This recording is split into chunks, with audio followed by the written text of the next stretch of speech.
എല്ലാ കൂട്ടുകാർക്കും നമസ്കാരം. നമ്മുടെ പുതിയ വീഡിയോയിലേക്ക് സ്വാഗതം. ഇന്നത്തെ നമ്മുടെ വീഡിയോ വളരെ സിമ്പിൾ ആയിട്ട് ആർക്കും ഉണ്ടാക്കിയെടുക്കാൻ പറ്റിയ നല്ലൊരു ചായ പലഹാരമാണ്. ഈ ഒരു മഴക്കാലത്ത് നല്ല ചൂട് കട്ടൻ ചായയുടെ ഒപ്പം കഴിക്കാനായിട്ട് സൂപ്പർ ടേസ്റ്റ് ആണ് കേട്ടോ. നല്ല രുചിയുണ്ട് ഇതുപോലെ ഉണ്ടാക്കി കഴിക്കാനായിട്ട്. അതുപോലെ അധികം ചേരുവകളൊന്നും വേണ്ട. നമ്മുടെ വീട്ടിലെ നിത്യമുള്ള കാര്യങ്ങളൊക്കെ കൊണ്ട് തന്നെയാണ് നമ്മൾ ഈ പലഹാരം തയ്യാറാക്കി എടുത്തിട്ടുള്ളത്. അപ്പൊ നോക്കിയാലോ എങ്ങനെയാണ് വളരെ സിമ്പിൾ ആയിട്ട് ആർക്കും ഉണ്ടാക്കിയെടുക്കാൻ പറ്റിയ 4 മണിപ്പലഹാരം തയ്യാറാക്കി എടുക്കുന്നതെന്ന് നമ്മുടെ വീഡിയോയിൽ കൂടെ നമുക്ക് കാണാം.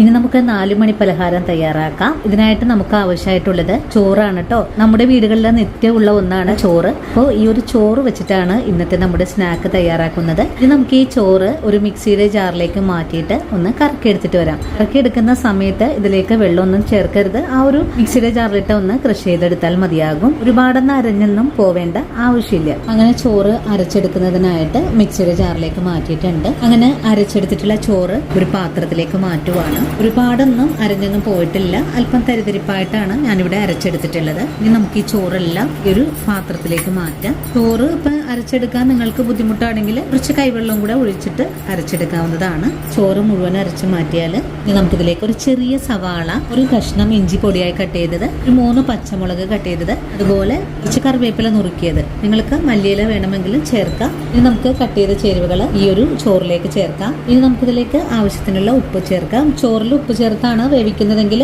ഉപ്പ് നോക്കിയിട്ട് വേണം കേട്ടോ ചേർക്കാൻ. ഉപ്പും ചേർത്ത് കഴിഞ്ഞാൽ 1 കപ്പ് അളവിൽ വറുത്ത അരിപ്പൊടി കൂടി നമുക്കിതിലേക്ക് ചേർക്കാം. 1 കപ്പിൽ നിന്നും കുറച്ച് മാറ്റി വെച്ചിട്ടുണ്ട്. ഇനി ഇതിലേക്ക് 1 ടീസ്പൂൺ അളവിൽ ചതച്ച മുളക് കൂടി ചേർക്കാം. 1 ടീസ്പൂൺ അളവിൽ പെരിഞ്ചീരകം ചേർക്കാം. ഇനി നമ്മുടെ കൈ ഉപയോഗിച്ച് നല്ലതുപോലെ ഒന്ന് കുഴച്ചെടുക്കാം. അരിപ്പൊടി നമ്മൾ കുറച്ച് മാറ്റി വെച്ചിട്ടുണ്ട്. നമുക്ക് പൊടി കുഴച്ച് നോക്കുമ്പോൾ ഇതിലേക്ക് കുറച്ചും കൂടെ പൊടി വേണമെങ്കിൽ നമുക്ക് ചേർക്കാവുന്നതാണ്. നമുക്ക് കുറച്ചും കൂടെ അരിപ്പൊടി ആവശ്യമായിട്ടുണ്ട്. നമ്മൾ 1 കപ്പ് പൊടിയും ഇതിലേക്ക് ചേർത്തിട്ടുണ്ട്. ഈ വീണ്ടും നല്ലോണം ഒന്ന് കുഴച്ചെടുക്കാം. 4 മണിക്ക് ചൂട് കട്ടൻ ചായയുടെ ഒപ്പം വളരെ സിമ്പിൾ ആയിട്ട് ഉണ്ടാക്കിയെടുക്കാൻ പറ്റിയ നല്ലൊരു സ്നാക്കാണ്. കയ്യിലേക്ക് കുറച്ച് ഓയിൽ ഒഴിച്ചു കൊടുക്കാം. അതിനുശേഷം നല്ല മയത്തിൽ തന്നെ ഒന്ന് കുഴച്ചെടുക്കാം. ഓയിൽ ഒഴിച്ചു കൊടുത്ത് ഇതെല്ലാം നല്ലതുപോലെ കൂട്ടി കുഴച്ചെടുക്കാം. അങ്ങനെ നമ്മുടെ മാവ് ഞാനിവിടെ നല്ലോണം തന്നെ കുഴച്ചെടുത്തിട്ടുണ്ട്. നിങ്ങൾക്ക് മഞ്ഞൾപ്പൊടി ചേർക്കാൻ താല്പര്യമാണെങ്കിൽ ചേർക്കാം. ഞാനിപ്പോൾ മഞ്ഞൾപ്പൊടി ചേർക്കുന്നില്ല. ഇനി നമുക്ക് ഈ മാവിൽ നിന്ന് കുറേശ്ശെ ഇതുപോലെ ഉരുട്ടിയെടുത്ത് എണ്ണയിലേക്ക് പൊരിക്കാനായിട്ട് ഇട്ട് കൊടുക്കാം. ഇനി നമുക്ക് വറുത്തെടുക്കാൻ ആവശ്യമായ വെളിച്ചെണ്ണ ഒഴിച്ചു കൊടുക്കാം. എണ്ണ ഇപ്പോൾ ചൂടായി തുടങ്ങിയിട്ടുണ്ട്. ഇനി നമുക്ക് കുറേശ്ശെ മാവ് ഇതുപോലെ ഉരുട്ടിയതിന് ശേഷം എണ്ണയിലേക്ക് ഇട്ട് കൊടുക്കാം. നിങ്ങൾക്ക് ഏതൊരു ഷേപ്പിൽ വേണമെങ്കിലും നമുക്ക് ആക്കിയെടുക്കാം. ഞാനിപ്പോൾ പോള് രൂപത്തിലാണ് ഉരുട്ടിയെടുക്കുന്നത്.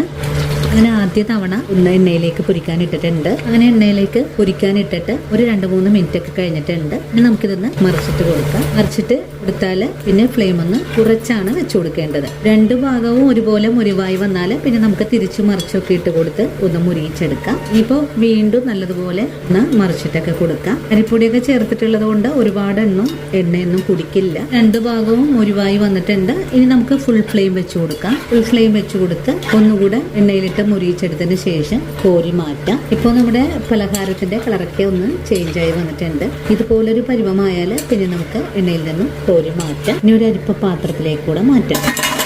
അടുത്തത് നമുക്ക് ഇതുപോലെ തന്നെ വറുക്കാനായിട്ട് എണ്ണയിലേക്ക് ഇട്ട് കൊടുക്കാം. ഇനിയിപ്പോൾ അടുത്തത് ഇതുപോലെ തന്നെ നമുക്ക് മുരിയിച്ചെടുക്കാം. 2ാമത്തെ പലഹാരവും നമുക്ക് മറിച്ചിട്ട് കൊടുക്കാം. അങ്ങനെ 2ാമത്തെ പലഹാരവും നല്ലതുപോലെ മുരിവായി തുടങ്ങിയിട്ടുണ്ട്. ഇതും നമുക്ക് എണ്ണയിൽ നിന്നും കോരി മാറ്റാം.